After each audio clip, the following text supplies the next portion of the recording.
Bom dia, bom dia, bom dia!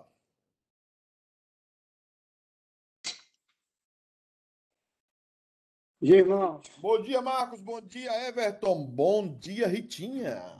Bom dia. O meu cabelo está super penteado hoje. Tá não, hein, pastor? Hã? Não, tá não. Tá não? Tá tudo levantado. Eu estou um pouco abandonado esses dias. Uma Fabiana sempre me abandonando. E ela tá aqui falando, meu Deus, que cabelo horrível. Eu te garanto que o cabelo do Bom cachorro dia, tá muito mais bem Fábio, arrumadinho que o seu, hein? Claudete, Bom dia. o Deontologia.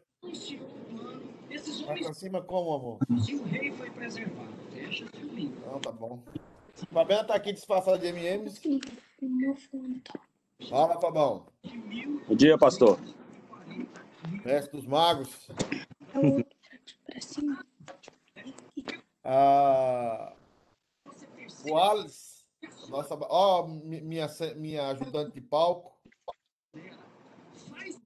Cadê o pincel da maquiagem, ô Fabiana? Para tirar o brilho, assim, ó, o excesso de brilho. Quando eu falo que ela tá disfarçada de MM, você pensa que é brincadeira minha, né?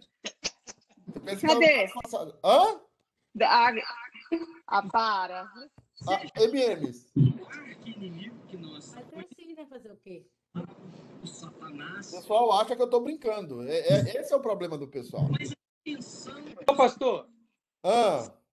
amanhã não deixa eu sair com o cabelo desse aí, não, hein? Não deixa mesmo, né? De jeito nenhum. Irmãos, quero avisar aos demais que nós, flamenguistas, tentamos ser humildes, mas nosso time não deixa, tá? Nosso time não deixa, a gente até tem uma zaga meio ruim e tal, mas a gente não consegue ser humilde, não. só a Deus nós daremos culto. Só Deus. Tem alguém aí com um pregador muito abençoado, só a Deus nós daremos culto. De nenhum outro Deus. Judeus Vê que alguém ligado aí. Ô, pastor, tem uns vira-casaca aí, viu? Deve ser o Wilson. O Wilson quer ser campeão hoje, né? No time do pastor Leandro. Dos Bambi. Teremos. Ô, como é que é aí, ô presbítero Wilson? Sereno já é assinado, já é. Fácil. Não tem nem dúvida disso. Irmãos, vamos começar então? Eu tenho que começar. Eu tenho um compromisso hoje às 11 horas, assim eu vou começar. Vamos orar? Então eu quero pedir para eu não sei se o Cleitinho está aí, eu não estou vendo ele aqui na janelinha. Cleitinho, se você puder orar, você está aí? Bom dia, pastor. Estou aqui sim. Ora aí, meu querido, pedindo para Deus abençoar. Senhor Deus e Pai, obrigado, Senhor, por esse dia. Obrigado por esse momento, ó Pai, que estamos aqui reunidos para estudar um pouco sobre a Tua palavra, Senhor. Aprender sobre Ti, ó Pai. Abençoe-nos, ó Pai, e nos dê capacidade de entender tudo aquilo que for dito aqui agora, ó Pai. Abençoe o pastor, capacite-o cada vez mais para estar nos ensinando, ó Pai, a Tua palavra. Nós oramos e agradecemos, Senhor, em nome de Jesus. Amém. Amém. Então, nós estamos trabalhando, irmãos, a questão do credo apostólico. Vamos finalizar hoje. Nós falamos que o credo apostólico fala do Espírito Santo, uma afirmação menor do que uma afirmação para o Pai e para o Filho, mas essa afirmação nossa tem a ver. Vocês estão me vendo aí ou está aparecendo minha cara aí? Ok. Desculpa a barba. Então, há uma afirmação menor no credo apostólico acerca do Espírito Santo, e há uma afirmação um pouco maior acerca do Pai e muito maior acerca do Filho. Então, por que acontece isso? Porque o credo apostólico, como toda teologia, boa teologia e a teologia reformada, ele vai apontar para Jesus Cristo. Jesus é aquele que o Espírito Santo glorifica. O Espírito Santo não glorifica a si mesmo. Ele glorifica a Jesus Cristo. Essa é a função que ele estabelece na Trindade, ou na economia da Trindade, que é um assunto que nós vamos ver, se Deus permitir, mais adiante. E nós falamos que cremos na Igreja Universal, ou seja, na Igreja Católica, não é a Igreja Católica Apostólica Romana. Nós cremos na comunhão dos santos, o corpo de Cristo nunca estará dividido. E eu terminei aí e eu queria falar um pouco hoje da remissão dos pecados. O que seria remissão dos pecados para você, Benezinho?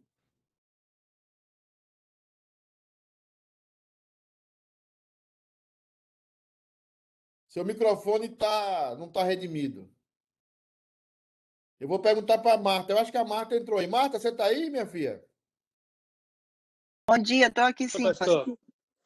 A Bené já conseguiu ali, mas vou falar. Ó, o Kisney, eu queria que o Kisney entrasse em vídeo, tá?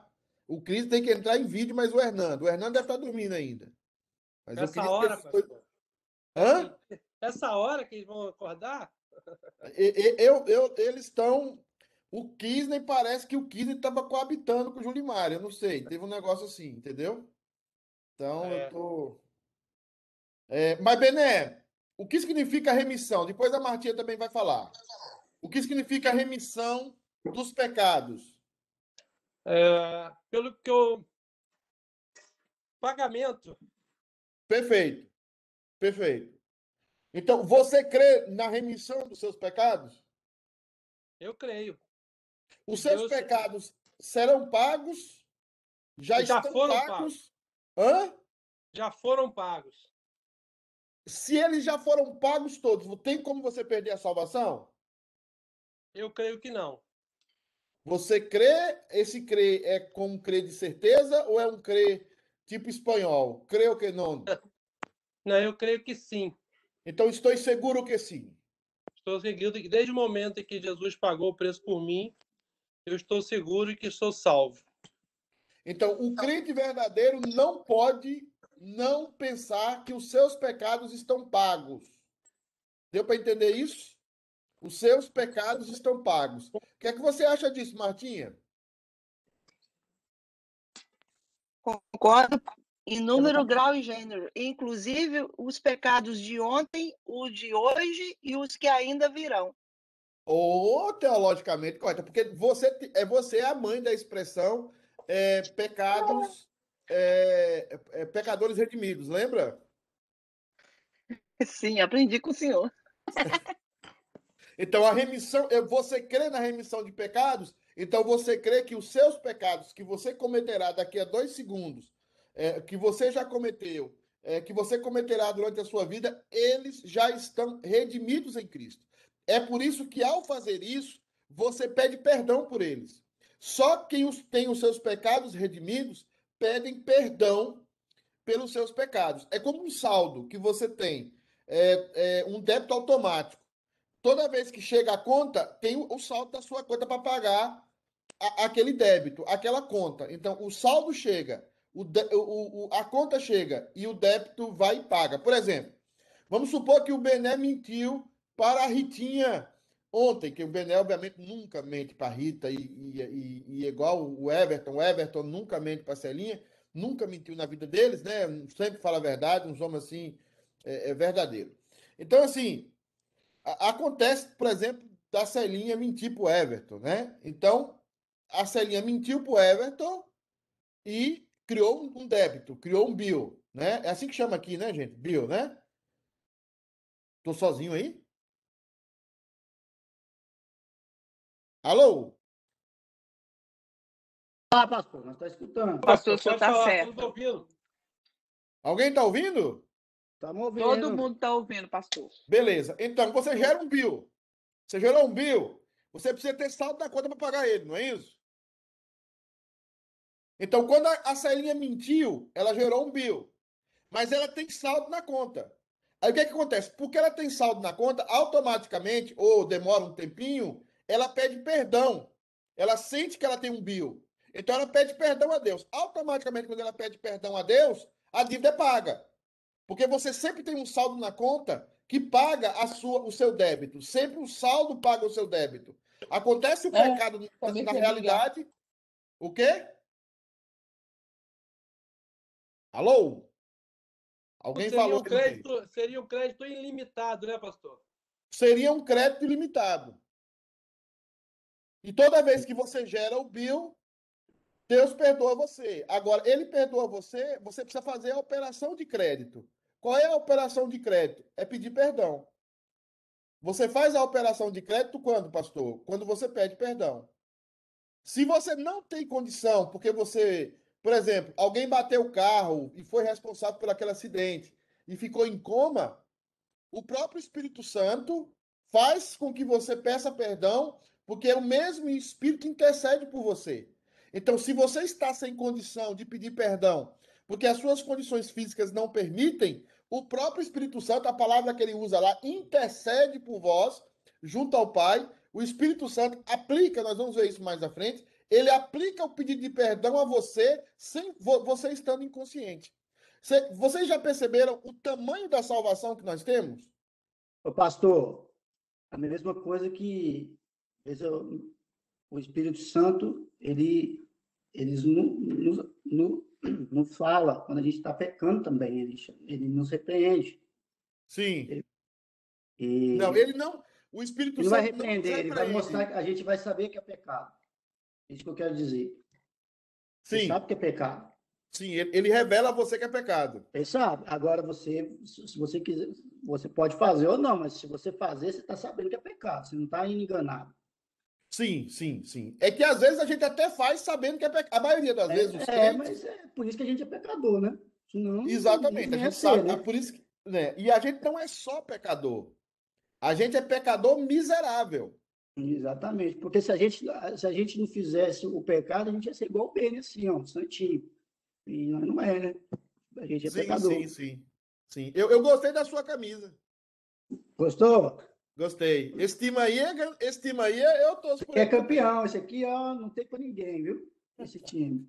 Então vamos lá.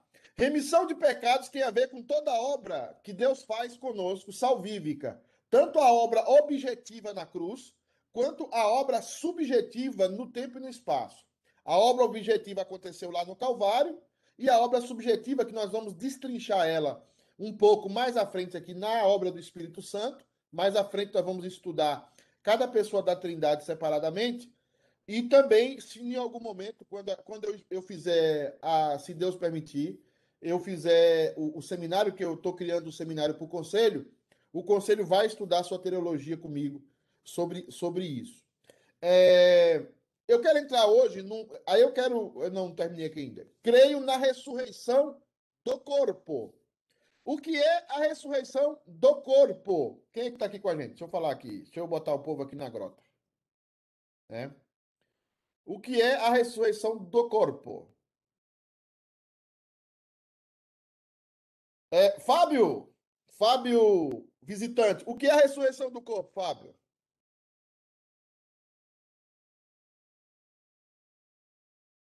Você está com sua. Não estamos escutando você. Agora tá ouvindo? Agora eu tô. A ressurreição do corpo é as pessoas que morreram e o corpo será ressuscitado naquele grande dia. Sim. Que corpo será ressuscitado? Um corpo incorruptível. Qual é o corpo incorruptível? É o corpo incorruptível? É o mesmo corpo que Jesus tem. A mesma matéria. Transformado. O corpo transformado. Que corpo é esse? É o corpo de Jesus ou é o seu corpo? É o meu corpo. Ótimo. Mas com a mesma matéria que Jesus foi ressuscitado. Que é essa matéria aí. Uhum. O texto está dizendo, olha o que diz o credo. Creio na ressurreição do corpo. É o corpo que você tem. Correto. Tá? Correto. Existe um texto, deixa eu ver se eu acho ele aqui. Eu vou talvez compartilhar com vocês. Existe um texto da Escritura que é falando da incorruptibilidade. Certo?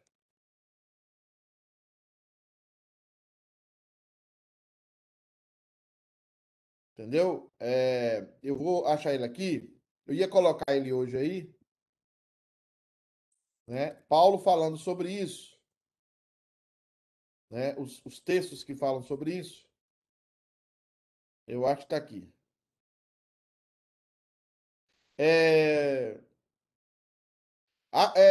eu vou botar aqui na tela. Eu vou tentar compartilhar com vocês o que está na minha tela. Deixa eu ver aqui. Tanta coisa que está na minha tela. Deixa eu compartilhar minha tela com vocês. Cadê minha tela? Cadê minha tela? Cadê minha tela? Aqui.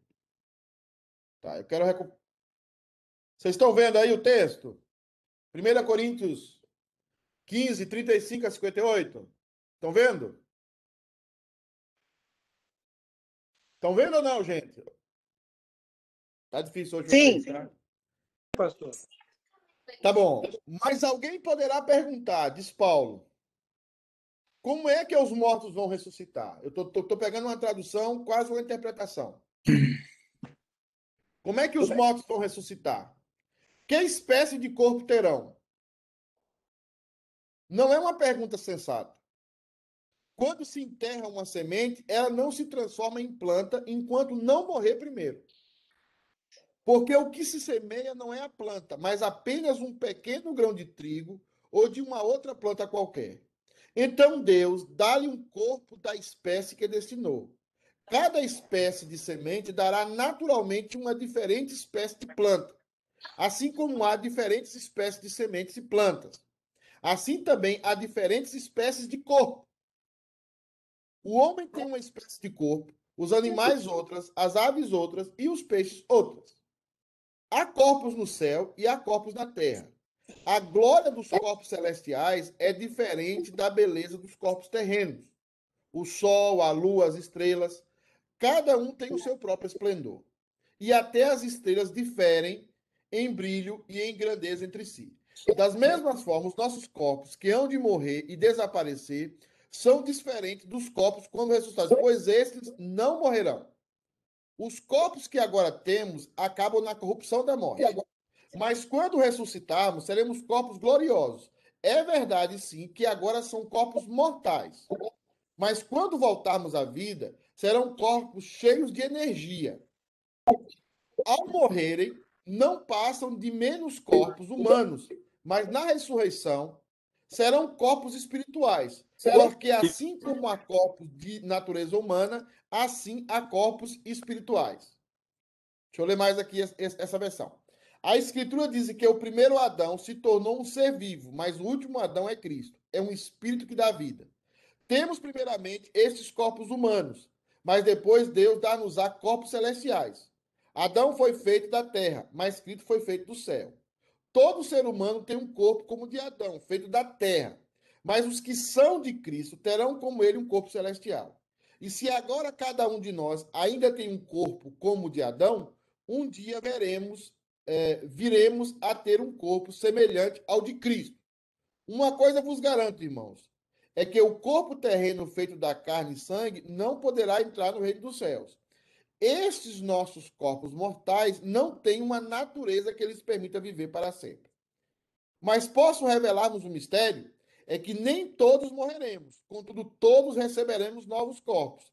E tudo acontecerá num abrir e fechar de olhos. Quando a última trombeta soar, tal, tal, tal, tal. Eu estou andando aqui para frente porque eu quero ler outra versão. Pois os nossos corpos terrenos, sujeitos à morte, serão transformados em corpos celestiais que não podem morrer, mas que viverão para sempre. Quando isso acontecer, os nossos perecíveis corpos terrenos forem transformados em corpos celestiais que nunca morrerão, então se cumprirá o que diz a Escritura. A morte foi tragada na vitória. Onde está, pois, ó morte, a tua vitória? Onde está o teu aguilhão? Tá.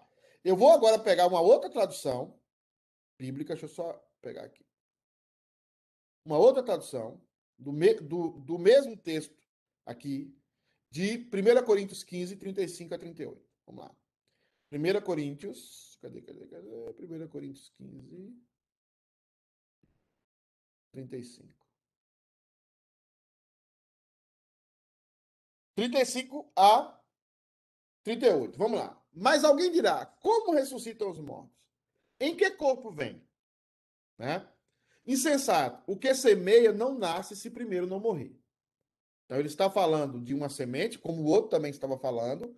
Essa é uma tradução, o outro lá é uma interpretação. Então nós vamos ver o que é uma interpretação e o que é uma tradução.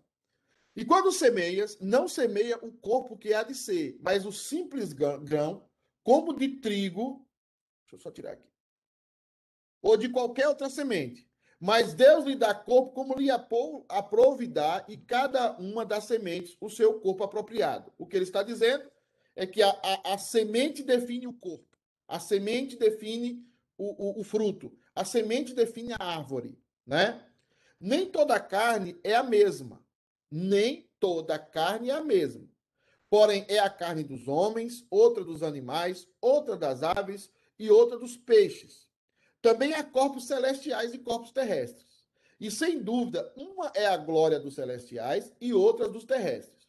Uma é a glória do sol, uma a glória da lua e outra das estrelas. Porque até entre estrela e estrela há diferentes estrelas de esplendor. Pois assim também é a ressurreição dos mortos. Semeia-se o corpo na corrupção, ressuscita-se na incorrupção. Perceba que o versículo 42, vamos olhar o versículo 42 da outra tradução, tá? Só para vocês entenderem. Dessa forma, nossos corpos humanos que não hão de morrer, dessa forma, os nossos corpos humanos que hão de morrer e desaparecer são diferentes dos corpos que teremos quando ressuscitarmos, pois esses não morrerão. Não morrerão. Agora você volta aqui. Pois assim também é a ressurreição dos mortos. Semeia-se o corpo na corrupção, ressuscita na incorrupção. Semeia-se na desonra, ressuscita-se em glória. Você percebe que há uma confusão na outra tradução em colocar a palavra corrupção e incorrupção. Vamos seguir. Semeia-se em fraquezas, ressuscita-se em poder. Semeia-se corpo natural, ressuscita corpo espiritual. Se há corpo espiritual, há também corpo natural, há corpo espiritual. Pois está escrito, o primeiro homem, Adão, foi feito alma vivente. O último Adão, porém, é espírito vivificante.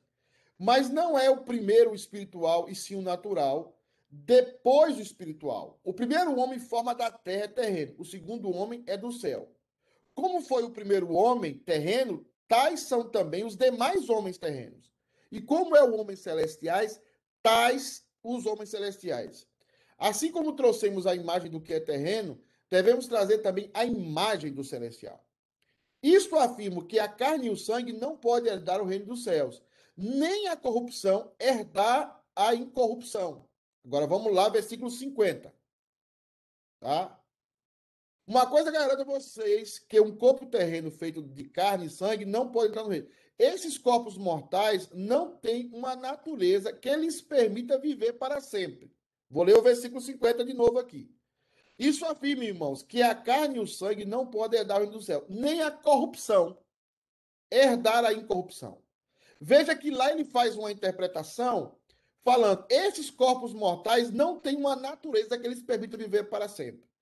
E a outra aqui diz o seguinte, esses corpos, nem a corrupção herdar a incorrupção. Sigamos, e depois eu vou fazer um apanhado geral. Eis que vos digo, um mistério, nem todos dormiremos, mas transformados seremos todos.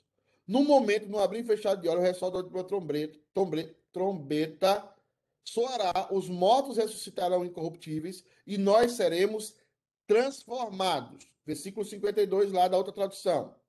Quando isso acontecer, nossos corpos perecíveis, corpos terrenos, forem transformados em corpos celestiais que nunca morrerão, então se cumprirá o que diz a Escritura. Veja que há uma interpolação aqui e um acréscimo aqui também. Tá? Eis que eu vos digo o mistério, nem todo... eu já li isso aqui. Porque é necessário que este corpo corruptivo se revista da incorruptibilidade, e que o corpo mortal se revista da imortalidade. Vamos de novo lá, versículo 53. Tá. Mas posso revelar-vos um mistério, é que... Versículo 53, cadê 53, meu Deus? Deveria estar. Pois os nossos corpos terrenos sujeitos à morte serão transformados em corpos celestiais, que não podem morrer, mas que viverão para sempre. 52, 53. Porque é necessário que esse corpo corruptível se revista da incorruptibilidade e que o corpo mortal se revista da imortalidade. E quando esse corpo corruptível se revestir da incorruptibilidade e o que é mortal se revestir da imortalidade, então se cumprirá, está escrito, tragada foi a morte. Aí tem aquelas coisas que eu já falei. Então, você tem duas traduções aqui. Qual é o conceito que eu quero falar para vocês? Como o credo apostólico afirma que nós ressuscitaremos e como Paulo está dizendo aqui que nós ressuscitaremos. Quando você pega uma tradução que é uma interpretação, aparentemente nós vamos ter um corpo cheio de energia, um corpo brilhante, que será o nosso corpo no céu. Quando você pega uma tradução que é uma tradução mais fiel, você percebe que Paulo está dizendo o seguinte, versículo 36, porque é necessário que este corpo corruptível se revista da incorruptibilidade. As duas palavras que nós temos que entender aqui, para entender o que o credo apostólico quer dizer, é o que significa corruptível e o que significa incorruptível. A palavra corruptível significa sujeito ao pecado. A palavra incorruptível significa não mais sujeito ao pecado. Quando ele faz a afirmação de que o corpo natural de Adão não será o nosso, porque no corpo natural de Adão havia uma marca. Qual era a marca? A possibilidade da corrupção. Adão podia escolher ser corrupto. Adão podia escolher pecar. O nosso corpo, o nosso novo corpo, terá um mecanismo, essa é a palavra que alguns teólogos usam, em que nós não vamos mais poder escolher pecar. Vamos ter as mesmas capacidades de escolha, mas será travado para nós, será um tipo de trava para nós, em que nós não vamos mais escolher o pecado. O corpo de Adão tinha uma certa naturalidade com a terra com que ele foi formado. O nosso corpo agora é também orgânico, mas agora ele não tem mais a capacidade da naturalidade daquela terra antiga. É a naturalidade do novo céu e também da nova terra. Eu estou me detendo nesse ponto porque isso foi um problema na igreja numa heresia chamada docetismo, que é chamado o corpo da aparência de Jesus. Jesus tinha um corpo aparente, esse corpo aparente, ele era um corpo de luz, ele era um corpo cheio de energia, tá? E porque esse corpo era um corpo cheio de energia, esse corpo ele não podia pecar por causa disso. Quando nós percebemos, vimos que não é assim. Jesus morreu naquela cruz, Jesus sangrou naquela cruz e depois ele ressuscita com o seu corpo agora, com esse mecanismo em que não pode mais sofrer nenhum tipo de tentação, nenhum tipo de tendência, que é a palavra carne na Bíblia, tendência para fazer aquilo que é contrário à vontade de Deus. Então, basicamente, eu estou dando essa palhinha para vocês, é uma situação que eu comparei dois textos aqui, mas eu quero que vocês também entendam que o nosso próximo ponto é antropologia, e na antropologia nós vamos aprofundar ainda mais isso, como nós ressuscitamos. Mas eu queria que vocês ficassem com essa ideia. O corpo que nós vamos ressuscitar é um corpo de carne, mas é um corpo que não pode sofrer corrupção. É um corpo travado para a corrupção. O corpo que nós temos hoje é um corpo que está suscetível à corrupção, por isso que Adão peca e por isso que Adão não tem mais nenhum tipo de... não teve mais solução para esse corpo, ele precisa ser refeito, porque esse corpo tem a marca da escolha. E eu quero finalizar isso aqui dizendo o seguinte, no céu nós não vamos ter livre-arbítrio. No céu nós não vamos ter livre-arbítrio. Tá? No céu, nós não vamos ter o poder de escolher algo contrário à nossa natureza. Irmãos, eu estou aberto a perguntas. Tentei ser o mais rápido possível aqui. Tá? Pastor. Sim. Eu comentei com a Célia aqui agora, depois dessa explicação que o senhor deu aí, e o que vem na minha cabeça é como ainda existe pessoas, pregadores, que vêm dizer para mim, ou para qualquer um que quiser escutar eles, que a Bíblia tem que tem que ser feito um update nela. Ela tem que ser atualizada. Porque Aham. É porque. isso aí não precisa nem de desenhar o que está falando aí. Sim. Não é? Isso aí tá explicado.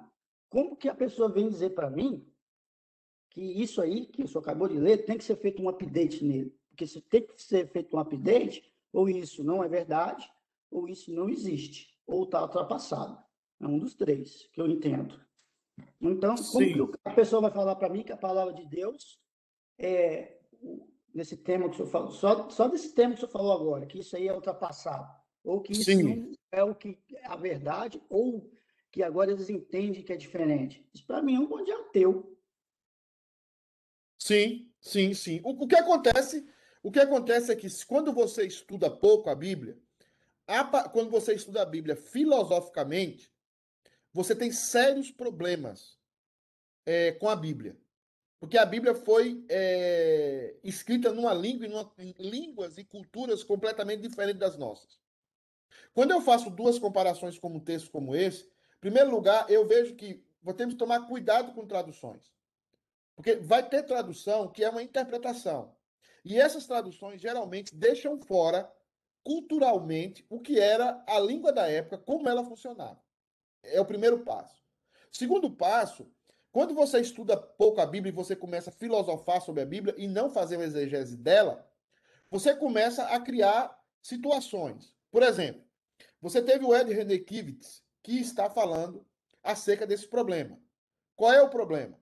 Ele quer que a Bíblia faça um update em relação aos homossexuais, por exemplo. Ele quer que os homossexuais sejam considerados uma relação que não deve ser atacada pela igreja. Ele não acha que seja o modelo, mas ele acha que aquela relação não deve ser atacada pela igreja. O que ele está dizendo é o seguinte: não usemos os nossos púlpitos para atacar os homossexuais, para atacar o pecado dos homossexuais. E esse pecado, ele não deve ser atacado no púlpito. Aí você procura na Bíblia respaldo para isso e você não encontra. Porque ele só fez uma análise filosófica da Bíblia. Por exemplo, quando a Bíblia diz assim: os sãos não precisam de médico, e são os doentes. Aí um pregador vem e diz assim: tá vendo? Você que é doente, você precisa buscar a Deus. Nós que já somos sãos, não precisamos mais. Já estamos na igreja, nós somos sãos. O texto não está dizendo isso. O que o texto está dizendo ali é uma ironia do grego. O que ele está dizendo é o seguinte: todos precisamos de médico, porque todos somos doentes. Mas tem uns que se acham que não são doentes. Esses nunca terão médico. Porque se você não acha que está doente, você nunca vai no médico. Você nunca vai no hospital. Agora, se você acha que está doente, você sempre vai no hospital. Você sempre vai no médico. E esse é o problema hoje. Mas não é só isso. Você tem traduções da Bíblia. Eu vou mostrar aqui daqui a pouco o texto no grego. Traduções da Bíblia que estão inventando. A que nós acabamos de ler é uma tradução que está inventando algo que a Bíblia não está dizendo. O que a Bíblia está dizendo, basicamente, é o que está no verso 53. Porque é necessário que este corpo corruptível se revista da incorruptibilidade. E o corpo mortal se revista da imortalidade. A palavra aí é revestir, é revestimento. A palavra aí é o seguinte: esse corpo será dado a ele um mecanismo aonde ele não pode mais ser corrompido. E será dado a ele, a este corpo, um mecanismo aonde ele não poderá, por não poder mais ser corrompido, ele não poderá mais morrer. E isso, você vê nas outras traduções, e isso confunde a cabeça das pessoas. E aí, por ter essa visão filosófica, o que acontece com Ricardo Gondim, com Caio Fábio, com padres da Igreja Católica? Eles simplesmente, o que acontece com eles? Eles vão no superficial. Eles vão no texto superficial. Porque eles não querem fazer uma tradução. Se você vai aqui no verso 53, você vai comparar ele com algumas outras traduções, você vai perceber que todas as traduções sérias vão colocar essa mesma ideia do revestimento. É a ideia do revestimento. Tá?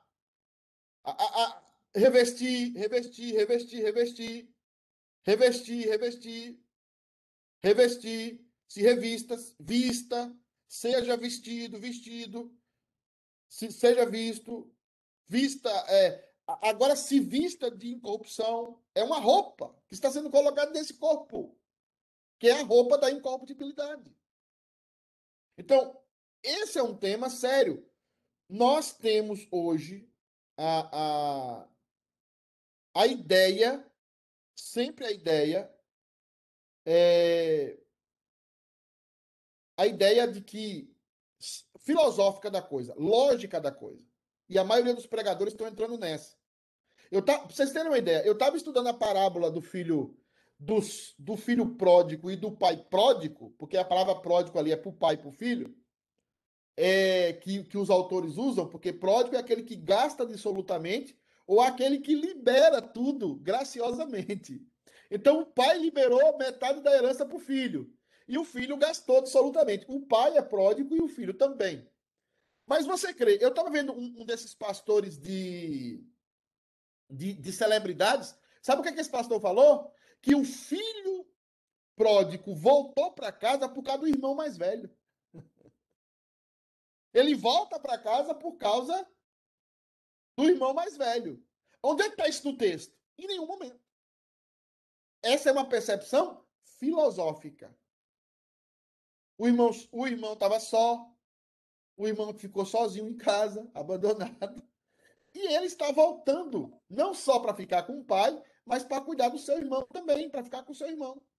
Isso é que o pregador saiu da cerquinha, pastor. Aí já começou a querer explicar coisa que não tem o que explicar, do jeito dele, que é... Aí acabou, aí o cara se perde. Porque a partir do momento que você começar a explicar coisas com a sua palavra, para mim, ali você já se perdeu já. Porque você não está explicando a raiz, a palavra. Você está falando... Sim. Porque se você não está explicando o que está na Bíblia, quem vai me garantir o que você está falando é verdade? Exato. Pastor, então, quando a pessoa entra para filosofar, ele está entrando em heresia? Nem sempre. Nem sempre. A filosofia é importante. Mas ela é importante, caso biblicamente, desde que ela se mantenha submissa à Escritura. É aquilo que eu já falei para vocês. Quem tem Bíblia de Genebra aí? Quem de vocês tem Bíblia de Genebra? O Kisney tem, mas não lê. Quem tem Bíblia de Genebra? Todo mundo aí tem Bíblia de Genebra?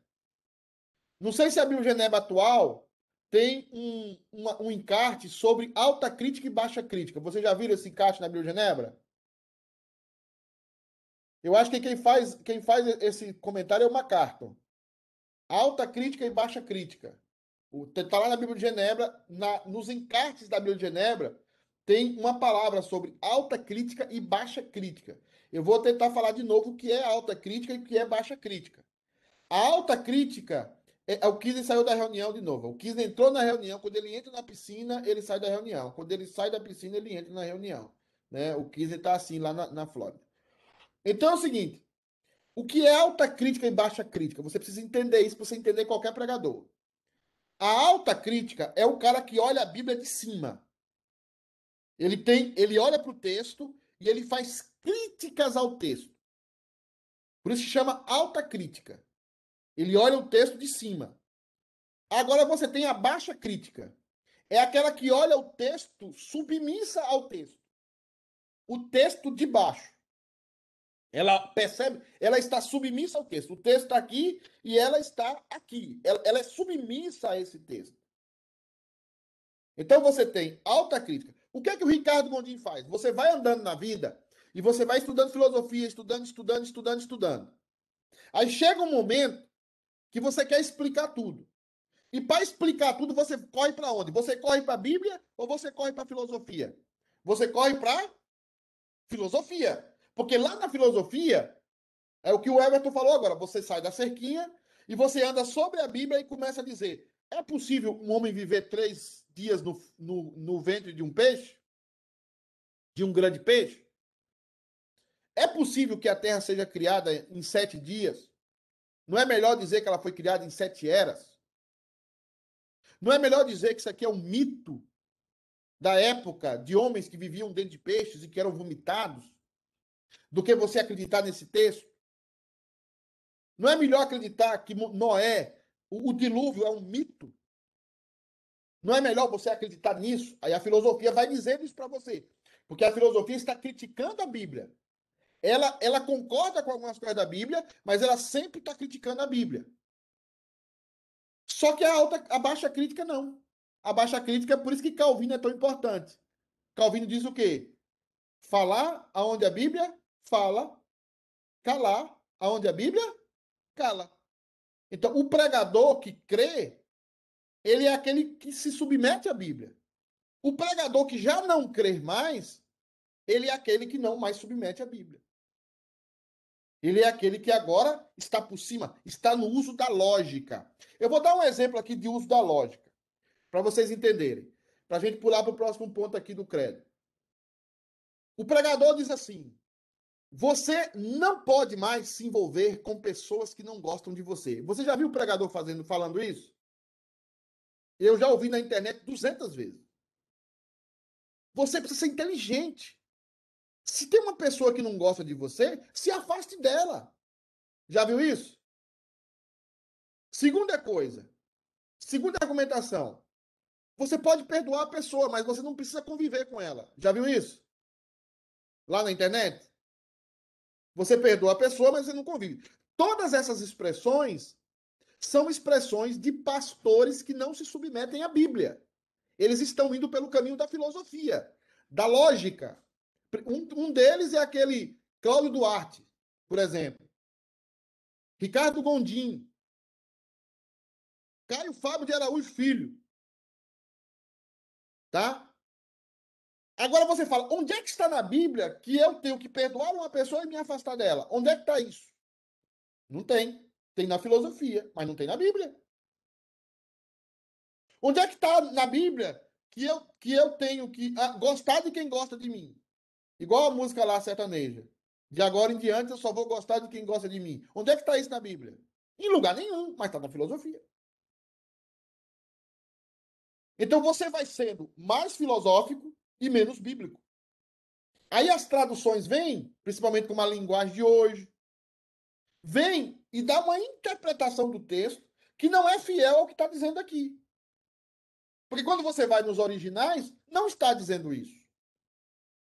Quando você vai nos originais, o texto não está falando de energia, o texto não está falando de um corpo cheio de elétrons e prótons, cheio de elétrons e não de prótons, porque os prótons geram a matéria. Quanto mais os prótons estão juntos, mais a matéria é palpável. Os elétrons são mais soltos. Um corpo cheio de elétrons. Por isso que é eletricidade, né? Por causa dos elétrons que estão soltos e que queima e que transmite mais rapidamente o processo de matéria. Porque energia também é matéria, em certo sentido. E matéria também é energia. Essa é a ideia do ovo e da galinha na física. Então, assim, nós precisamos deixar de ser filosóficos para sermos mais bíblicos. E nós temos que continuar sendo filosóficos, submetendo a nossa filosofia à Bíblia. Alta crítica e baixa crítica. Ok?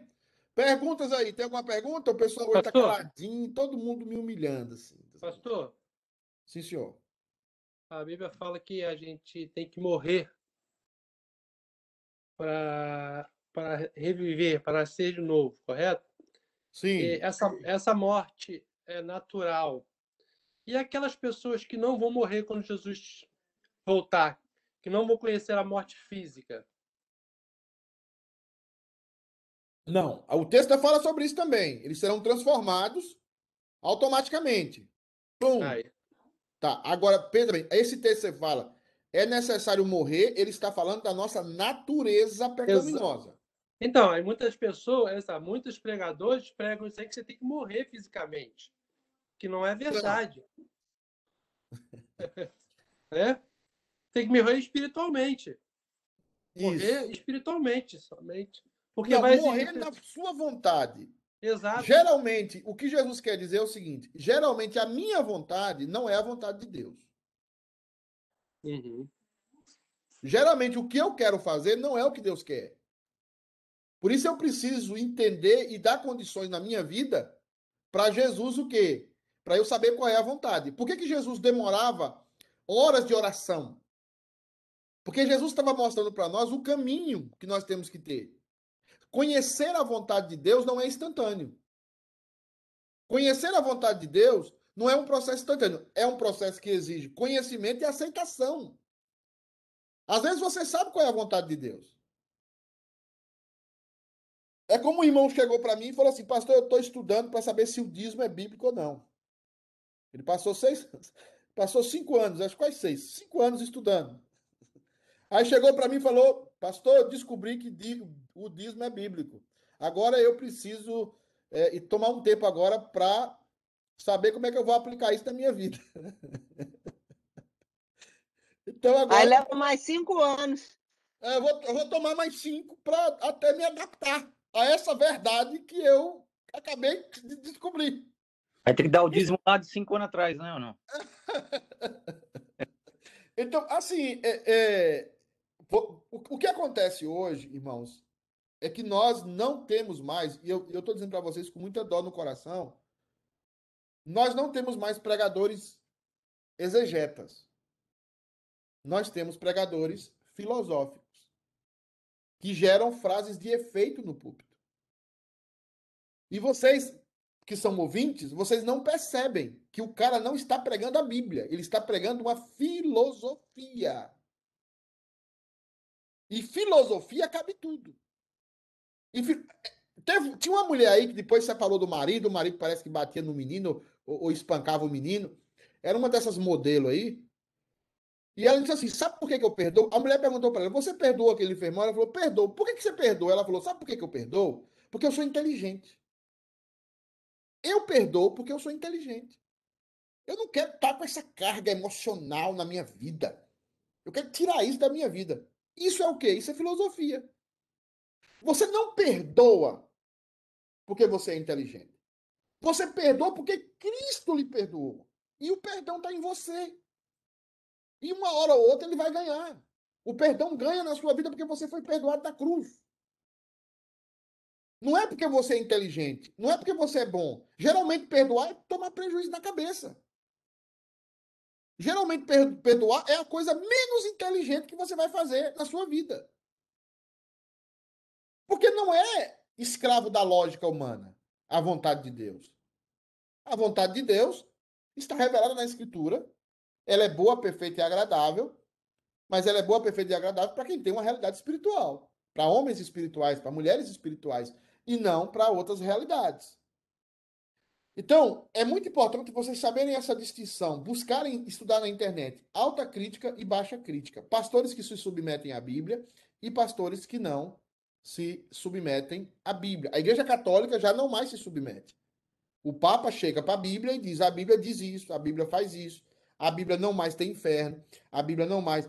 Eu vi uma charge ontem, eu estava lá na casa do Wallace, e eu pensei que eu ia perder de novo, porque na casa do Wallace, quando eu vou, o Flamengo perde. Mas eu descobri que é quando eu levo o Leandro. Pastor Leandro, quando eu tô e ele tá, eu perde, né? Porque ele é São Paulino, igual o Everton, né? Então, terrível. Mas ontem nós ganhamos, graças a Deus. Eu vi uma charge que colocava MC Guim, MC não sei o quê, um monte de gente no céu. Gente, o céu está em festa. Todo mundo foi pro céu. MC Gui, tem outro lá que era... Eu esqueci esses que morreram aí há pouco tempo, esses famosos aí que morreram. E eu fiz uma pergunta, alguém foi pro inferno? E a postagem era de um pastor. Aquela postagem ela é o quê? Ela é bíblica? Não, ela é filosófica. Ela não é bíblica. Ela é filosófica. Porque na filosofia cabe tudo. E eu posso argumentar e dizer, olha... Então, irmãos, é muito importante que nós entendemos que o credo apostólico está mirando, está sendo submisso à escritura sagrada, tá? Sei que vocês estão aí. Pastor, É interessante falar que o senhor está falando sobre isso, sobre a interpretação da Bíblia e o que o Everton falou também aí das alterações, né, das Bíblias sendo adulteradas também, que tem aí, eu estava vendo recentemente aí a tal da seita adventista aí, que adulterou a Bíblia completamente, tanto que foi até tirado o nome dela de Bíblia, né, a The Word, The Clear Word. Mas a gente, como cristão, nós temos uma grande responsabilidade nisso, porque muitos de nós terceirizamos o dever que é nosso, a responsabilidade que é nossa de estudar a Bíblia, de ler a Bíblia e de analisar as Escrituras. Muitos de nós vamos para a igreja, não lemos Bíblia e acreditamos naquilo que o pastor fala. E a Bíblia nos adverte que nós temos que ter conhecimento da Bíblia para saber se aquilo que está sendo pregado ou não é realmente a palavra de Deus. Então, é uma faca de dois gumes, né? Tem os dois lados. Tem o lado de quem está pregando filosoficamente e tem o lado daquele que não está estudando a Bíblia, não está tendo conhecimento bíblico e quer ouvir apenas aquilo que agrada o seu ego, né? Sim, você está tocando num ponto, eu acho que aqui nós já... Depois eu falo sobre a vida eterna mais um pouco, na semana que vem. Você tocou num ponto central. Às vezes o pessoal me critica porque eu falo assim, gente, tem várias versões nisso. Ah, você tem que falar o que é a Bíblia. Não, eu tenho que ser fiel ao meu público. Olha, tem coisas na Bíblia que não estão fechadas teologicamente. E tem várias vertentes. Por exemplo, eu vou citar um exemplo que eu tive essa semana. Dois caras. Eu citei R.C. Sproul e citei John Piper. John Piper é batista independente. Ele não batiza criança. Ok? R.C. Sproul é presbiteriano. Ou a teologia é presbiteriana. Então você pega os dois caras, um é aliancista, o outro não é aliancista. Então eu posso discutir com eles? Posso. Olha, eu sigo um nisso, no outro não. Eu posso ter líderes referentes na minha vida, mas eu preciso, isso que você falou aí agora, eu preciso estudar a Escritura e ter a minha própria visão da Escritura. E ter a minha própria visão daquilo que Deus colocou, estudando todos eles, comparando essa situação e vendo, olha, eu acho que é isso, porque eu preciso da razão da minha fé. Quando você chega para alguém e pergunta por que você batiza a criança na igreja católica, o católico sabe lhe responder por que ele batiza a criança? Ele vai te responder o quê? A igreja mandou batizar a criança e eu batizo criança. Agora, quando você chega para um presbiteriano de lombo e tombo, por que você batiza a criança? O presbiteriano vai responder por que ele batiza a criança. Agora, se chega para um cara que está perdido, o que vai acontecer? Eu batizo porque, moço, eu quero ficar nessa igreja, eu gosto demais da Celinha, eu gosto do Cacheta, eu gosto do Alice, moço, eu amo a Lu, eu quero ficar aqui. Mas por que você está batizando seu filho? Não sei, não. Mandaram. Então, assim, quando eu cheguei aqui e comecei a falar de presbiteriano, comecei a falar das doutrinas reformadas, me criticaram. E eu fui criticado por pastores. Cara, larga isso para lá, que ninguém liga para isso, não. E tudo o que acontece de frustração na vida dos imigrantes e até responsabilidade de pastores por suicídio, por famílias destroçadas, é porque essas famílias não receberam a doutrina reformada. Receberam uma doutrina para massagear o ego. Receberam uma doutrina que não satisfaz. Eu encontrei pais aqui que eu sentava comigo no gabinete e dizia assim, pastor, eu estou muito mal. Eu falei, por quê? Porque o meu filho não é crente, eu criei ele na igreja, eu eduquei. Eu falei, e a culpa é sua? Onde é que está na Bíblia que a culpa é sua? A culpa é sua. Aí eu falei uma frase, a pessoa não entendeu, eu falei assim, a culpa é sua se ele fosse para o céu? Ele pensa que a palavra culpa só é para uma coisa boa, né? Eu às vezes falo para a Fabiana quando eu estou apaixonado, que agora poucas vezes eu tive apaixonado por ela, esses dias eu estou menos apaixonado por ela. Mas eu falo assim, a culpa é sua de eu ser um homem tão feliz, né? Então, a palavra culpa não é só mal. Aí tá lá o pai de família culpado pelo filho que tá mexendo com droga, tá fazendo isso, tá fazendo aquilo. Biblicamente não existe isso. O versículo ensina a criança no caminho que deve andar. Aquilo ali é cultura judaica. O caminho ali é que os preceitos bíblicos que geraram a cultura judaica vão ser marcas na vida do seu filho. Pastor, Agora, o seu filho não se converte pelos seus esforços. E aí você tem pais frustrados, pais cheios de culpa, porque os filhos não são crentes.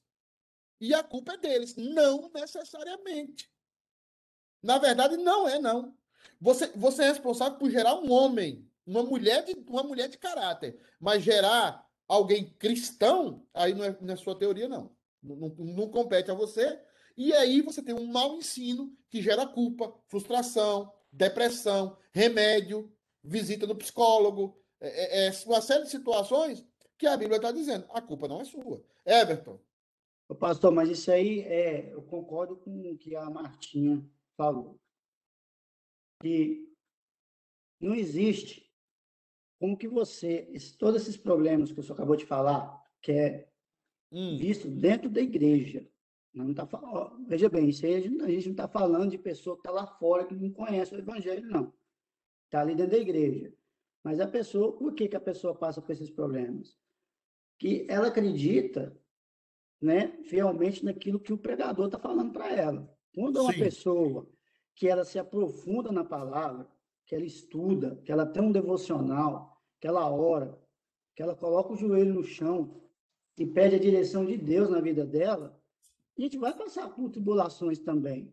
Mas você vai ter uma mente mais aberta e você vai ter um conhecimento maior, que certos tipos de situações, isso não vai te impactar, porque você tem os seus olhos voltados para a palavra de Deus. Agora, o momento que você tem os seus olhos voltados para um pregador, você vai cair, você vai ser decepcionado. Por quê? O pregador, ele é pecador como eu. Sim. Também. E vai ter um dia que ele vai falar uma coisa lá, que você vai falar assim, esse cara virou ateu, não é possível. Agora, a partir do momento que você estuda a palavra de Deus, então por isso que é muito importante, eu louvo a Deus pela vida do senhor em relação ao que o senhor fez, principalmente com o Ministério dos Homens. O senhor ensinou, pelo menos eu não posso responder por todos os homens, mas eu vou falar por mim, o senhor ensinou o que é ser um presbiteriano. Você deu as ferramentas, está aqui, ó. Agora, se você quiser aprender, você vai e se aprofunda. Você vai ler, você vai estudar, você vai orar. Só assim a gente pode crescer espiritualmente a cada dia. Você vai aprender um pouquinho. E quando você vai só o domingo ali na igreja, senta e espera ser massageado pela pregação o que um pregador vem trazer para você, isso aí não é evangelho, não. Você está perdendo seu tempo. O evangelho tem pregações de consolo muito boas, maravilhosas. Mas eu sempre falei para os homens, o evangelho todo, para todo homem, em todo lugar. Isso é uma frase de Agostinho, de Hipona. O evangelho todo, para todo homem, em todo lugar. Então, pregar parte do evangelho é muito fácil.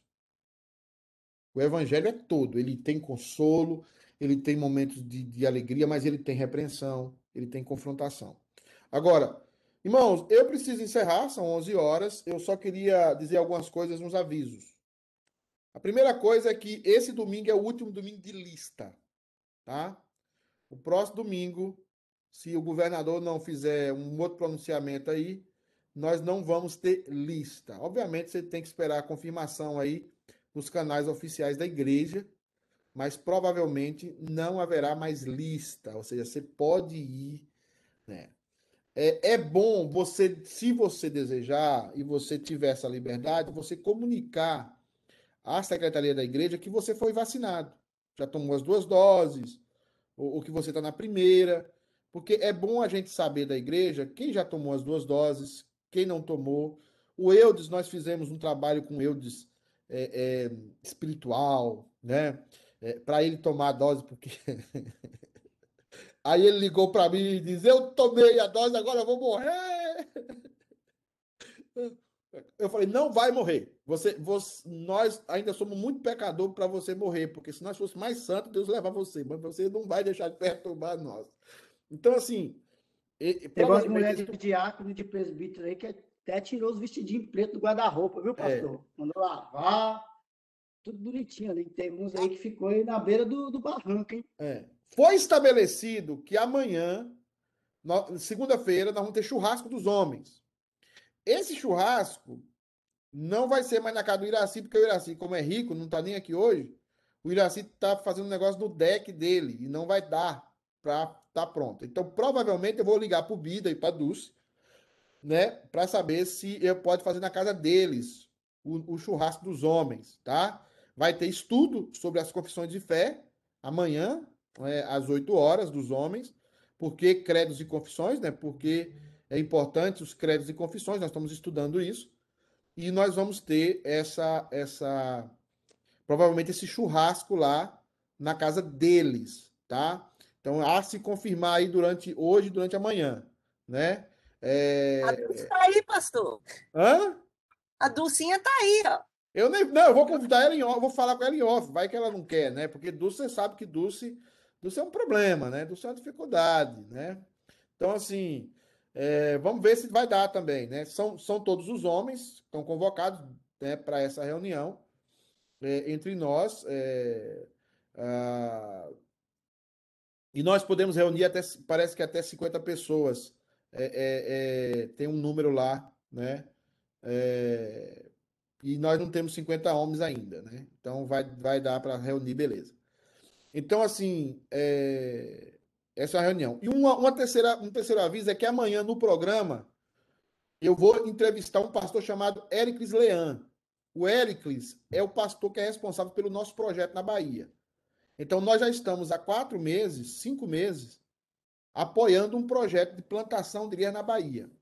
E o conselho, esse último domingo, a última reunião, ressuscitou o Comitê de Missões. E nós devemos passar a apoiar vários projetos de evangelização, de questão social, de um monte de projetos diversificados, revitalização de igrejas.